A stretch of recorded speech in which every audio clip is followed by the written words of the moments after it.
आपल्या हक्काचं रोखठोक भूमिका मांडणारं आपलं न्यूज चॅनल नांदणी सुपरफास्ट न्यूज. घटना तुमची, बातमी आमची.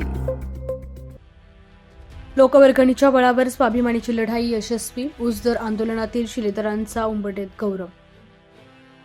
खटाव तालुक्यातील उंबरठे गावात ऊस दरासाठी यशस्वी संघर्ष उभारणाऱ्या स्वाभिमानी शेतकरी संघटनेच्या पदाधिकाऱ्यांचा व कार्यकर्त्यांचा ऊस उत्पादक शेतकरी व ग्रामस्थांच्या वतीनं उत्साह सत्कार करण्यात आला. लोकाश्रय आणि लोकवर्गणीच्या बळावर उभी राहिलेली ही चळवळ शेतकऱ्यांच्या हक्काची खरी ताकद असल्याचं मत यावेळी व्यक्त करण्यात आले. स्वाभिमानी शेतकरी संघटनेच्या प्रभावी आंदोलनामुळे यंदाच्या हंगामात ऊसाला 300 रुपयांची दरवाढ मिळाली. त्यामुळे शेतकऱ्यांना प्रति एकर 25 ते 30 हजार रुपये अतिरिक्त उत्पन्न मिळाले आहे. सातारा जिल्ह्यात अंदाजे 50 ते 55 लाख मेट्रिक टन ऊस गाळप होत असल्यानं या दरवाढीमुळे शेतकऱ्यांच्या खात्यात सुमारे 1,500 कोटी रुपयांची अतिरिक्त रक्कम जाणार असून हे स्वाभिमानी शेतकरी संघटनेच्या संघर्षाचं मोठं यश मानलं जात आहे. याच कार्यक्रमात ऊस उत्पादक व माजी विस्तार अधिकारी सुखदेव पवार यांनी संघटनेच्या लोकाधिकार लढ्याला पाठिंबा देत 10,000 रुपयांची देणगी दिली. स्वाभिमानीमुळे ऊसाला दरवाढ मिळाली आणि मला जवळपास 1 लाख अतिरिक्त फायदा झाला. ही चळवळ टिकली पाहिजे म्हणून मी लोकवर्गणीत सहभागी झालो असं त्यांनी सांगितले.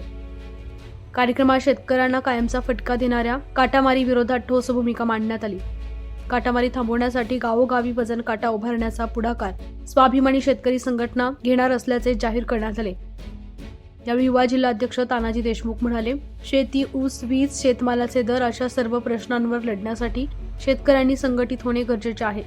लोकवर्गणीच्या माध्यमातून मिळणारा लोकाश्रय स्वाभिमानीला अधिकच बळ देतो. भविष्यातही संघटना सर्वसामान्य शेतकऱ्यांसाठी अहोरात्र काम करत राहील. स्वाभिमानी शेतकरी संघटनेचे राज्य प्रवक्ते अनिल पवार यांचे उंबरठे हे गाव असल्यानं हा सत्कार संघटनेसाठी विशेष मोलाचा असल्याची भावना ग्रामस्थांनी व्यक्त केली. सिद्धनाथ विविध कार्यकारी सेवा सोसायटी तसेच ऊस उत्पादक शेतकऱ्यांच्या वतीनं या कार्यक्रमाचे आयोजन करण्यात आले होते. कार्यक्रमात खटाव तालुका अध्यक्ष दत्तूकाका घारगे, खटाव मान संपर्क प्रमुख शरद खाडे, तालुका संघटक संतोष तुपे, वडूज शहर प्रमुख महेंद्र गोडसे, युवा नेते सुभाष जाधव यांच्यासह अनेक पदाधिकाऱ्यांचा सत्कार करण्यात आला. सिद्धनाथ सोसायटीचे चेअरमन डॉक्टर नारायण जाधव यांनी मनोगत व्यक्त केले. उंबरठे गावातील स्वाभिमानी पदाधिकाऱ्यांचा यावेळी गौरव करण्यात आला. लोकवर्गणीच्या माध्यमातून मिळालेल्या या बळावर स्वाभिमानी शेतकरी संघटना आगामी काळात काटामारी, वीज प्रश्न, ऊस दर आणि शेतमाल दर यासारख्या शेतकऱ्यांच्या ज्वलंत प्रश्नावर अधिक तीव्र लढा उभारणार असल्याचे स्पष्ट झाले.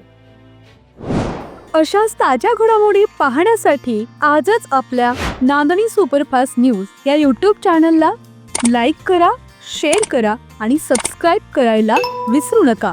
नांदणी सुपरफास्ट न्यूज, घटना तुमची, बातमी आमची.